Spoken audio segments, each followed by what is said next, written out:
those early days. I mean, I love the first. I love a lot of the records, but the first three albums in particular, I find interesting in that they're really blues records more than anything. I wondered always how you evolved in such a way that you chose to go the direction you did in the midst of all of these bands really pursuing blues that had largely come from America, and they'd adapted it to sort of a British sensibility. You came out of that after three albums, largely. How? Well, we really came out of it after one album, because the second album, Stand Up, was in a sense showing true colours, because the influences there were much more eclectic. There was classical music, there was jazz, there was folky stuff, world music elements, you know, things from Asia and the Mediterranean and elsewhere. There were lots of things coming together in the Stand Up album, which were really, as a songwriter, my slightly braver and more original attempt to come up with music rather than stay in the shadow of some of the other British blues bands who were much better at playing blues than we were, if that's what really anybody wanted to do. And I really didn't, because I felt a bit of an imposter, you know. I'm a middle-class white kid. I don't have any credentials to sing. A lot of the music I really liked from the blues repertoire was music that, it wasn't just generalized stuff. It had content which really, I think I would have been a charlatan singer. I mean, one of my favorite blues singers then and now is a guy called J.B. Lenoir, who was quite I wouldn't say politicized, but he was pretty much the only guy who was singing as a black man, singing about issues like Vietnam and the race riots, and not singing from a bitter, twisted, bent out of shape point of view. Just matter of fact, that was his life and the life of his peers, people he knew.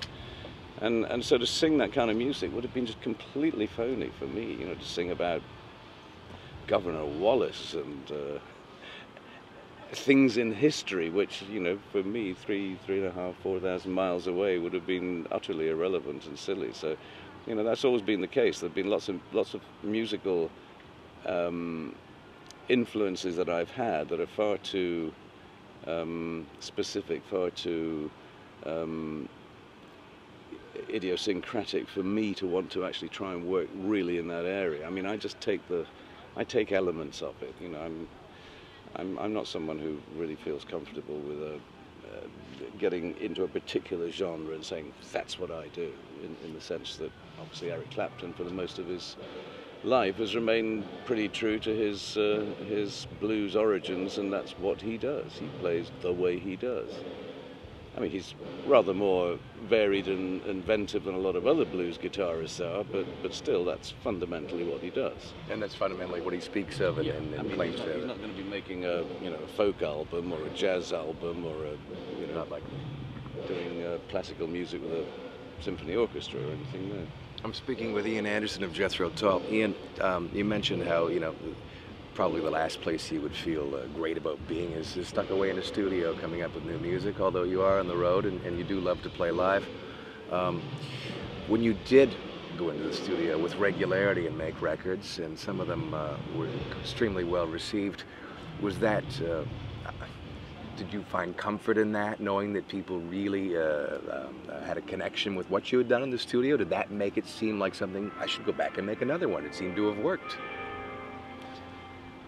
I think making albums was always pretty scary, because you never really had the confidence to think that you were going to be met with that kind of approval with subsequent albums. And you know, specifically at the time we made the Aqualung album, it was after three previous albums which had done progressively better and introduced us to wider audiences in many countries.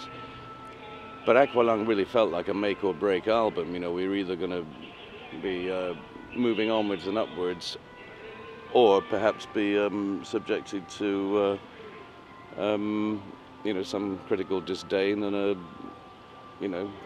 someone calling our time was up. You know, an alternate career choice.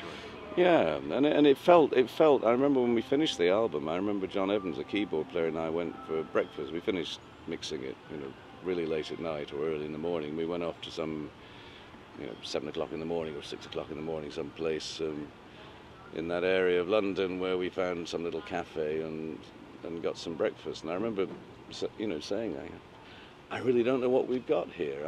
I just, either this is going to be the beginning of the end or the beginning of a new sort of era for the band to take off in a bigger way in more places. And as an album, it didn't meet with instant acclaim everywhere. It got a reasonable approval, but at the same time,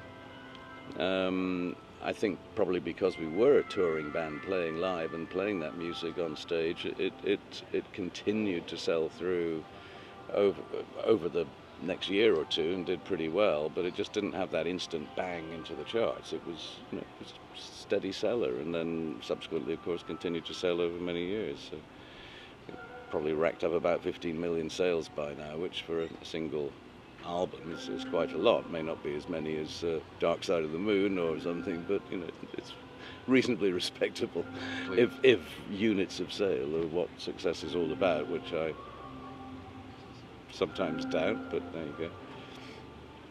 Depends who you are, and depends what the record is, I think. Well, some of my favourite records are ones that have probably only sold 50,000 or something, I mean, I doubt if J.B. Lenoir ever sold 50,000 albums, and is certainly not in his lifetime, but even since his death, I would think he's relatively unknown to most Americans, and probably most Europeans too, even those that were back in the days of the blues boom in the latter 60s. He wasn't a household name, that's for sure. You mentioned 9 lives. You feel like perhaps you've used up perhaps a lot of them. Cats. I know that you know a lot and have an interest in not just domestic cats, but rare and interesting cats. Do you have a house full? Not really, no. I don't. It's sometimes been suggested to me, and I've given thought to housing some wildcat species. I'm not in the sense of looking after discarded pets, because in Europe we're not allowed to do that stuff. Over here there are quite a few places that look after animals that have been purchased, sometimes legally, sometimes illegally, and kept as very inadvisedly as pets, and then have to be rehomed into some kind of a sanctuary or place where they can be at least given some quality of life. And that applies to big cats, tigers, and lion cubs that have outgrown their playful usefulness, and their owners have had to get rid of them. But it also applies to some of the small wildcat species too. But that happens in the US, it doesn't happen in Europe. So it's more to do with captive breeding programs and more kind of serious, more zookeeping stuff than anything else. But having thought about it is not something I want to do, because I really can't help but feel that it is an absolutely last resort to put animals in the equivalent of a correctional facility, quietly going, as many of them do, stir crazy, because they just don't adapt to a zoo environment, into a pen, even if it's generous of proportions. And I really have no interest in keeping cats that are just going to stare at me balefully behind a double wire fence, just thinking, I hate you. Why did you bring me here?